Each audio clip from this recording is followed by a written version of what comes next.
Hi everyone, it's Emma here, and this week I am talking through the topic, is it normal to faint during your period?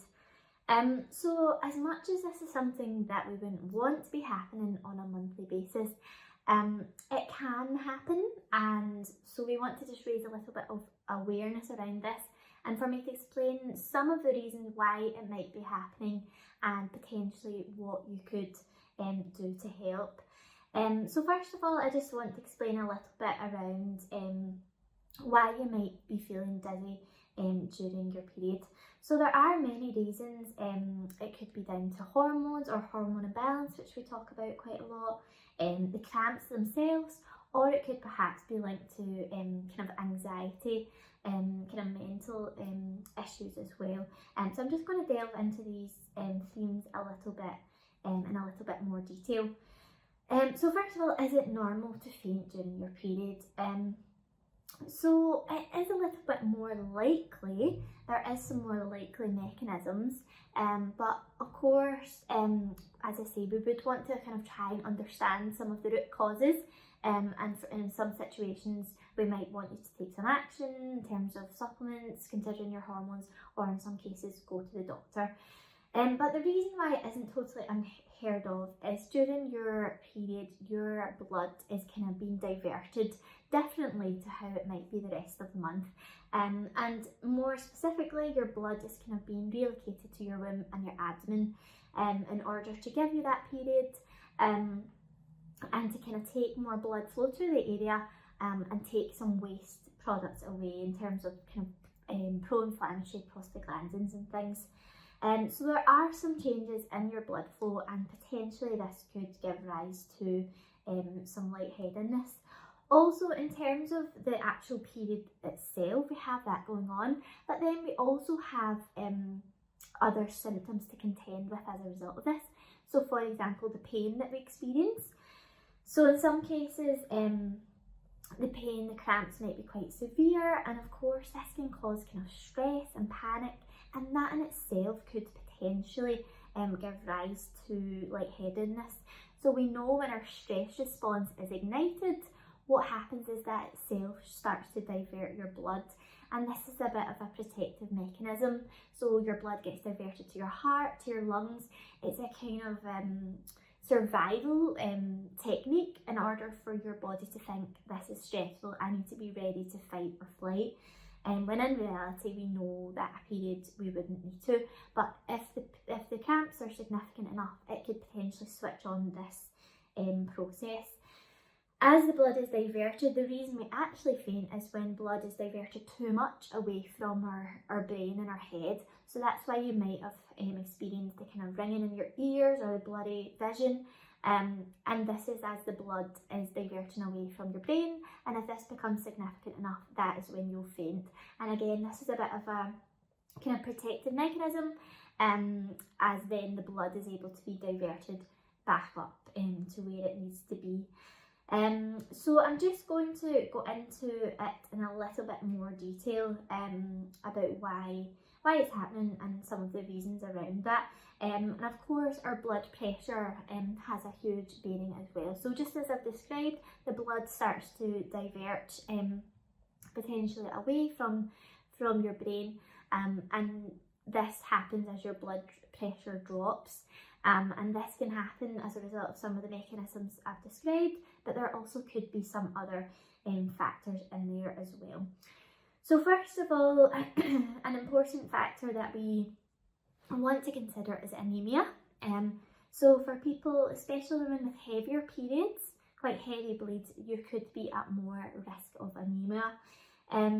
So this would be one to consider, this iron deficiency. It is one that we would say to get checked with your doctor. We wouldn't want you to assume that you were anemic without having this confirmed, and we would want to have your iron and ferritin levels checked. So your ferritin is your storage form of iron, which gives us a better indicator. Again, your body is very protective. It will to some degree protect your circulating levels of iron, but we would want to go a step beyond that and look at your ferritin levels. So if your iron levels are low, Again, this can potentially give rise to more episodes of fainting, so that would be something that we would want to consider identifying and then managing. Of course, there's dietary means of managing iron deficiency, such as your meat sources and lots of your leafy greens, but also your gastric secretions. You need strong stomach acid in order to properly absorb your iron from your diet, and also other elements such as vitamin C will also help to protect and assist with the absorption of iron. So those are all ones to consider. Kind of going hand in hand with the anemia is the heavy periods as well. So if you suffer from regular heavy periods, then you're potentially more likely to be anemic. So this is just one to consider. From a practical point of view, when we're bleeding quite heavily, we're losing a lot of blood, and that can have quite a direct impact on our blood pressure and potentially give rise to more likely episodes of lightheadedness or fainting. What I would say is there's a supplement called ginkgo biloba, which can help to support your circulation to some extent, particularly supporting circulation to the head and brain. So that could be one to consider. But of course, with heavy bleeding, we also really want to consider the root cause. If there's a likely hormone imbalance, potentially your agonist cassis could come in helpful there. So just to look at the bigger picture and try to manage it from there as well.